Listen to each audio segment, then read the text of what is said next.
So before embarking on this video, I thought it would be a pretty simple walk in the park covering the history of some Ducati sport bikes. Why did no one tell me that Ducati made like 570 different super sport bikes? God damn Ducati, what is going on over there in Italy? Anyways, let's jump into it. Ducati is an Italian motorcycle manufacturer that's been around since the 1920s.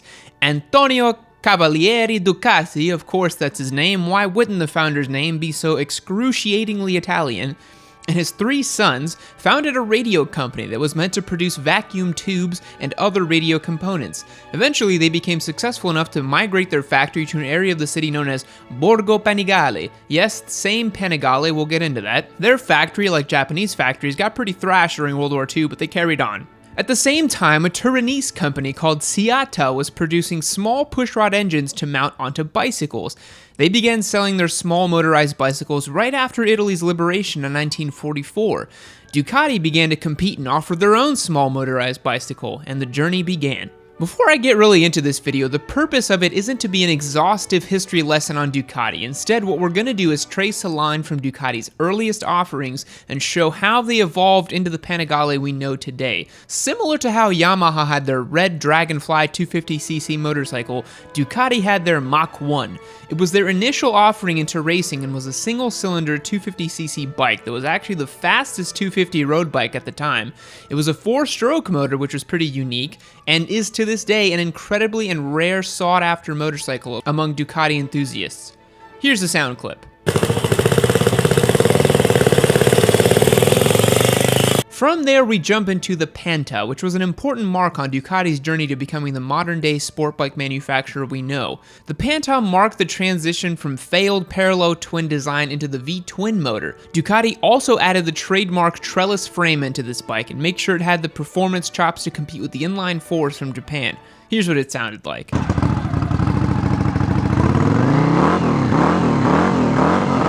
The Panta is arguably one of the most significant Ducati motorcycles due to the fact that all Ducati engines are derivatives of this original engine design, which is why I made it the first bike I'm discussing in this video, even though the Ducati Supersport is arguably the true ancestor of the Panigale range. You can think of the Supersport as the primary link, like a Cro-Magnon in human development, and the Panta is like the Neanderthal, which Cro-Magnons mixed with and killed, and, well, let's not get too into human evolution. It gets bloody and incestuous, and it reminds me a little too much of my childhood. So the Supersport, the OG Ducati. We can go back to 1972 when Ducati won the Imola 200 with a 750cc desmodromic valve V-twin, which was a big deal since most all competitors used inline 4-cylinders. It was a moment where Ducati was meant to shine and demonstrate their technological prowess in building their V-twin. And lucky for them, they won at the 1972 Imola 200. This gave Ducati a huge press boost and solidified their decisions to make V-twin powered sport bikes. Oh right, so what the hell is desmodromic anyways? I feel like Desmo and Ducati are highly interconnected terms. Well, in a traditional engine, the valve opens at the beginning of the cycle to allow the mixture of air and fuel to enter, and then exhaust gases to be expelled at the end of the cycle. This valve is operated by a cam and closed by a spring. It's pretty standard stuff. A desmodromic valve differs in that it has 2 cams and 2 actuators, each for a positive opening and closing without a spring. Here's a quick GIF on how it works. It's pretty neat, huh? Moving on. After their race win, Ducati started producing road-going versions of this hot new V-twin sport bike. Through the 70s, they made a ton of different variants, so to keep things nice and tidy, and because you could probably make an entire video based on the variants of the Supersport itself, we'll start off with the Ducati 900 SS, which is a direct ancestor to this lineage. The 900 SS was a V-twin powered derivation of the original bike that won at the Imola 200 back in '72. It was fully fared, air-cooled, and oozing with style. The 900 SS was produced for a long time, and even produced alongside its descendants, and it had a revival later on. It gets a bit confusing. Here's a sound clip of the 1980 model.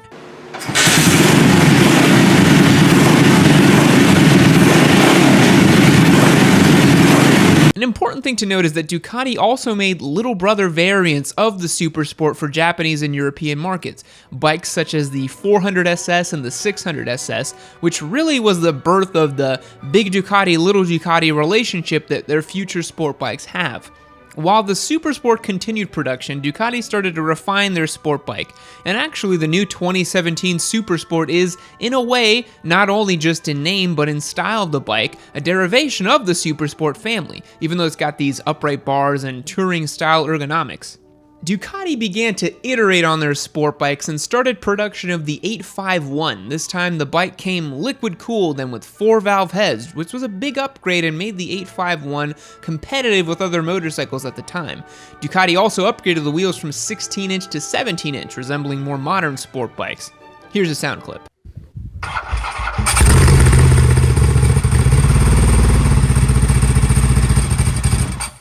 It didn't take long for Ducati to take that original 851 and bore it out, using largely the same bike, which will become a bit of a recurring theme for them. That's how we get the 888. The 888 was a mild evolution on the 851. Fuel injection was now controlled by a computer, and it made the bike even more competitive. Fun fact, as of 2013, there are less than 30 Ducati 888s registered on the road, making them exceedingly rare. In 1993, they made a special homologation version of it, the 888 SP5, an ultra rare, we're talking double holographic gold lettering Japanese Pokemon card levels of rare. From the 888, we get the 916, the legendary, achingly gorgeous and still beautiful to this day bike that set the blueprint for Superbike. To give you an idea of how advanced this bike was, it had liquid cooling, ram air intakes, and electronic fuel injections, features that would take Honda 6 additional years to replicate. It even had an adjustable rake. In 1994, this was the pinnacle of bike tech. The 916 had Ducati's now signature single-sided swing arm too. It was an exceptional motorcycle. Here's a sound clip of it.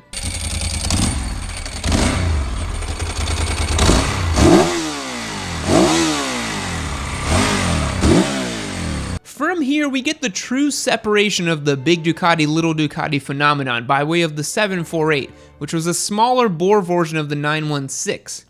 It was just about identical to the 916 except for the engine size. Man, these are good looking bikes. If you're looking for a whole video devoted to the 916, check out a video I linked in the description below. From the 916, Ducati went and bumped the displacement once again to the 996, which in my opinion is such a gorgeous bike. If there's one thing the Italians can do, it is make drop-dead, gorgeous machinery teeming with character and beauty. Here's a sound clip of the 996.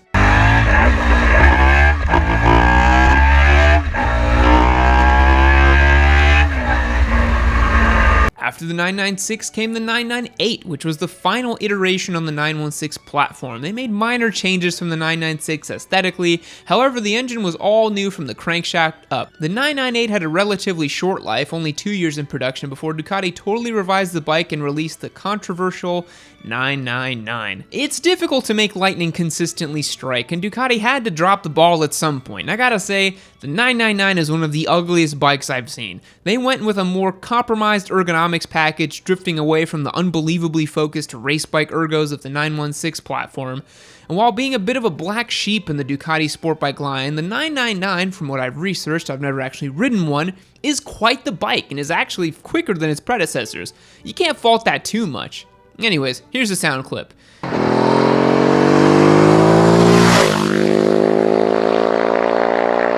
And these Ducatis are really starting to sound basically the same, aren't they? Hint, it's because they're all V-twins. Now we're getting really close to modern Ducati bikes with the 1098. This was a critical turning point for Ducati, as it was seen as being hugely competitive once again with the big four manufacturers from Japan after a few lackluster years. The 1098 platform and smaller 848 platform, which was a reigning middleweight contender for many years, is a smart looking bike, much in the way that the 999 was not. Here's something to ponder though. Just 10 years ago, this bike made 150 horsepower at the wheels and was considered hugely powerful. Isn't it crazy how quickly technology advances? Ducati then did the typical Ducati thing by taking its platform, boring out the motor, making a few tweaks, and rolling out the new bike. The 1198 was born and was critically acclaimed and won them a few racing victories, namely one Troy Bayliss. From there, we get the 1199 Panigale, the latest platform from Ducati with the little brother 899. The Panigale series has been lauded by testers, citing the powerhouse twin, excellent electronic package, and impossibly good looks. The latest version is the 1299 and the 959, the former being a 200 horsepower monster that eats almost anything. Here's a sound clip in case you needed a refresher on what a hot-ass V-twin sounds like.